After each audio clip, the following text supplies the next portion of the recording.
en plein milieu de la Gen Z et j'ai eu l'expérience basique de la quasi-totalité des gens venant de cette génération. Quelle est la grosse différence entre cette génération et les précédentes, comme, je sais pas moi, la génération Y, les millennials, la génération X et encore les boomers? La différence, c'est le rapport qu'on a eu avec Internet. On est né dans Internet.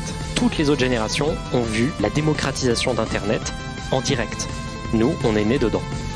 Et ça paraît pas, mais ça a changé tout. Je pense qu'on est la génération la plus différente des précédentes, juste parce que le monde a changé tellement vite en 15 ans. Comme beaucoup de gens, j'avais accès à Internet dès genre 6-7 ans, que ce soit à travers des choses que mes parents me montraient sur Internet, ou alors juste carrément avoir accès moi-même en utilisant l'ordinateur familial ou ce genre de choses. Moi, ce qui m'intéresse avec cette génération qui a grandi avec Internet, c'est leur culture et particulièrement leur rapport à l'horreur et à l'enfance. Je me pose beaucoup de questions sur qu'est-ce qui a traumatisé notre génération. Quand je parle de trauma, je vais pas parler de choses comme des gens qui ont subi des choses atroces, des choses horribles. Moi, je vais parler uniquement d'un point de vue culturel, de produits culturels, que ce soit dessins animés, films, mais en l'occurrence, et ça c'est la grosse différence entre cette génération et la précédente et les précédentes en général, les vidéos YouTube, les sites internet, les rumeurs sur internet, toutes ces choses-là sont importantes. Et j'ai envie d'en parler.